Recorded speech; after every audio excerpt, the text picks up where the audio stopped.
గాని కళారూపాలను సంధాన పరచిన సవ్యసాచి వర్ధమాన కళాకారులెందరికో మార్గము నిర్దేశించిన దిక్సూచి నీ ఆతయానకు అలసట రాదు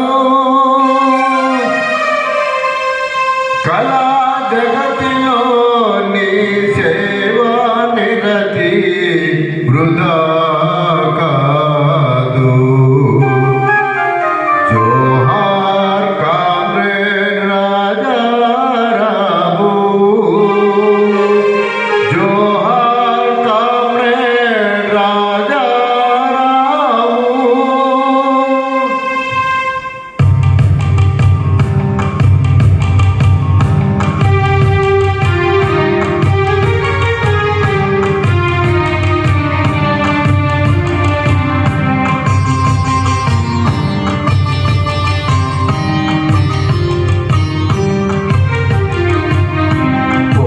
పాటలలో మరణమెదురైనా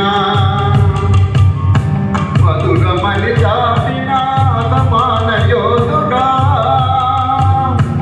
ఓరు పాటలలో మరణమెదురైనా మధురమని చాపిన సమాన యోధుడా.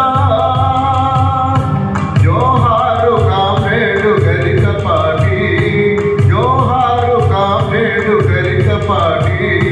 భారతావని నోన నీకెవరు సాటి, భారతావని నోన నీకెవరు సాటి.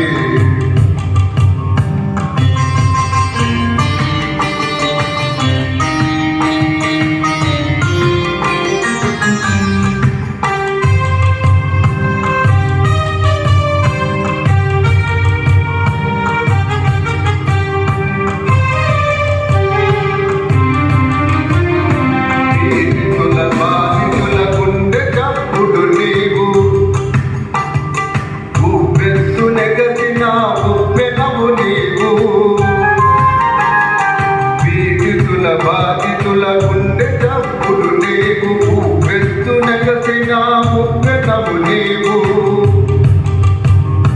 విద్యార్థి దశ నుండి ఉద్యమాది సవంగా,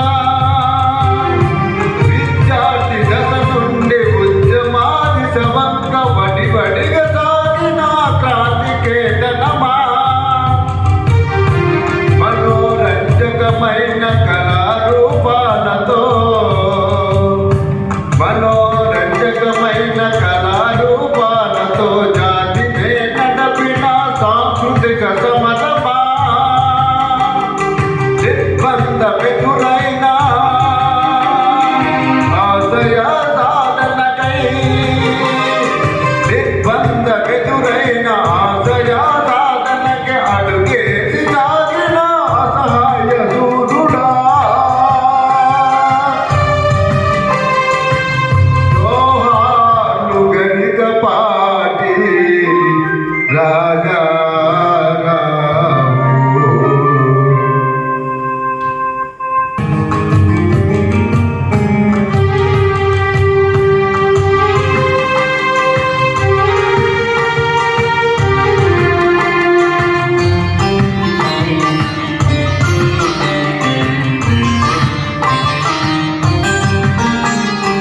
అన్నగారి నా వర్గ అభ్యుదయమునకై అవతరించిన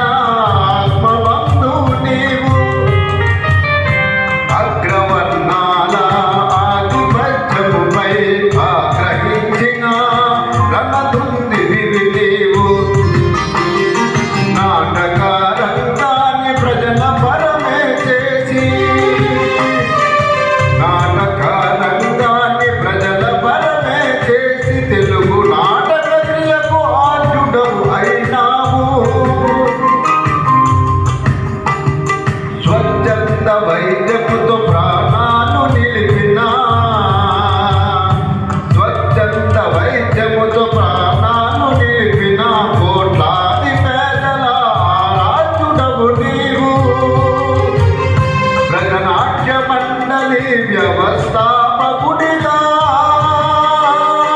ప్రజానాట్య మండలి వ్యవస్థాపకుడిగా కళారూపాలతో చైతన్యపరచి జలలో స్థానమందించావు స్వాతంత్ర సమరాన నిరసనే తెలిపావు జోహార్ గరికపాటి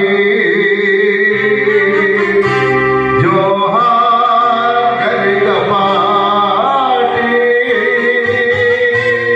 భారతావనిలో నీకెవరు సాటి జోహార్. రాజారావు గారు 62వ వర్ధంతి సందర్భంగా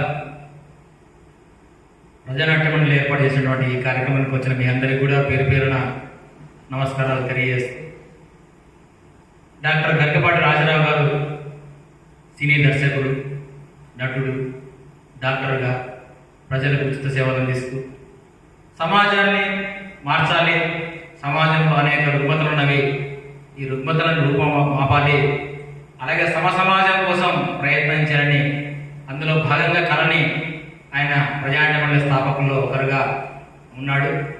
ఆ విధంగా అటు ప్రజలకు ఇటు కళారంగానికి కూడా ఎన్నలేని సేవలు అందించాడండి. అంటే 45 సంవత్సరాలు జీవించి ఉన్న కాలంలో ఒక రకంగా ఈ సమాజం కోసం నిరంతరం పరితపించేటువంటి వ్యక్తి గరికపాటి రాజారావు గారు. ఆయన చివరి దశలో మనోవేదనకు గురయ్యారు. అంటే 1963 చనిపోయే ముందు ఆయన ఆశించిన సమాజం ముందుకెళ్తుందా వెనక్కెళ్తుందా అని ఆయన బేరేజ్ చేసుకున్నప్పుడు ఆయన సమాజం స్వతంత్రం వచ్చిన తర్వాత ఏ విధంగా వెనక్కెళ్ళిందని తీవ్ర ఆవేదనకు గురి అయ్యాడు. ఎందుకంటే స్వతంత్రం వచ్చిన తర్వాత పేద ప్రజలందరికీ కూడా సమాన హక్కులు, అన్ని అవకాశాలు, అందరికీ సమాన అవకాశాలు కల్పిస్తారని ఊహించాడు. కానీ ఆయన ఆశించింది వేరు, ఆయన చూసింది వేరు. చివరి దిశలో మనోవేదనకు గురై చనిపోవడం జరిగింది. కాబట్టి కళాకారులుగా ముఖ్యంగా ప్రజానాట్య మండలికి ఒక ప్రత్యేకత ఉంది. కళ కోసం కాదు, కళ ప్రజల కోసం, ప్రజల కష్టజీవుల కోసం అటువంటి చాటి చెప్పే ప్రజానాట్య మండలమైన గురుతరమైన బాధ్యత అనేది ఉంది. ఎందుకంటే ఈ సమాజంలో గత 3 దశాబ్దాలుగా మతోన్మాదానికి వ్యతిరేకంగా నిరంతరం కళల ద్వారా ప్రజల్లోకి తీసుకెళ్ళినటువంటి సంస్థ ప్రజానాట్య మండలి. ఈ విధంగా కృషి చేసేటువంటి ఈ సమాజం ముందుకెళ్తుందా లేదు వెనక్కెళ్తుందా అని మనం ఆలోచించినప్పుడు ఒక రకంగా చెప్పాలంటే 3వసారి ఈ దేశానికి, ఈ సమాజానికి అంటే అంధయుగంలోకి తీసుకున్నటువంటి ప్రభుత్వాలు 3వసారి అధికారంలోకి వచ్చాయి. అంటే అర్థం ఏంటి అంటే సమాజం శరవేగంగా వెనక్కి తీసుకెళ్ళినటువంటి శక్తులు ఈరోజు అధికారంలోకి వచ్చాయి. కాబట్టి గరికపాటి రాజారావు గారి నిజంగా నివాళులు అర్పించమంటే ఏదైతే ఆయన ఆశించాడో ఆశించిన సమాజానికి అనుగుణంగా కళలను అప్డేట్ చేసుకుంటూ ముందుకెళ్లాల్సిన అవసరం ఎంతైనా ఉంది. ఎందుకంటే మన పక్కనే ఉన్నటువంటి తెలంగాణ, ప్రత్యేక తెలంగాణ కోసం ఆ రాష్ట్రంలో ఉన్నటువంటి ప్రత్యేక తెలంగాణ కళాకారులు అనేక త్యాగాలు చేశారు. వారి బిడ్డలు, వాళ్ళ చదువులు అన్నీ కూడా ఈరోజు పక్కన పెట్టి ప్రత్యేక తెలంగాణ కోసం అహర్నిశలు శ్రమించారు. కాలికి గజ్జె కట్టి పాట పాడి ప్రత్యేక తెలంగాణ సాధించుకున్నారు. కానీ వచ్చిన తెలంగాణ ఎవరి చేతుల్లోకి లేదు. నిజంగా కళాకారుల తరఫు కృషి అమోఘం తెలంగాణ ఏర్పాటు. దీని మీద భిన్నాభిప్రాయాలు ఉండొచ్చు, వ్యతిరేకించవచ్చు. కానీ కారణాలు ఏమైనా కూడా వచ్చిన తెలంగాణ ఏదైతే నిజాం పరిపాలనలో ఒక మీడియేటర్స్గా పటేల్, పట్వాన్లు, దొరలు ఎవరైతే ఉన్నారో చివరికి వాళ్ళే ఈరోజు రాజ్యంలోకి వచ్చారు. దొరలు 10 సంవత్సరాలు పరిపాలించారు, ఇంకో పటేల్ వచ్చి ఇంకో 10 సంవత్సరాలు పరిపాలిస్తారు. కాబట్టి ఇలాంటి సమాజంలో కళాకారులు ఏ విధంగా మనం ఈ సమాజాన్ని ముందుకు తీసుకెళ్లాలనుకున్నప్పుడు సమాజంలో అనేక అప్ అండ్ డౌన్స్ ఉన్నాయి.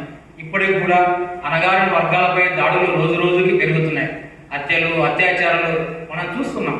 ఒక డోర్ డెలివరీ అయితే ఒక రోడ్డు మీదనే చట్టాన్ని అమలు చేస్తున్నారు.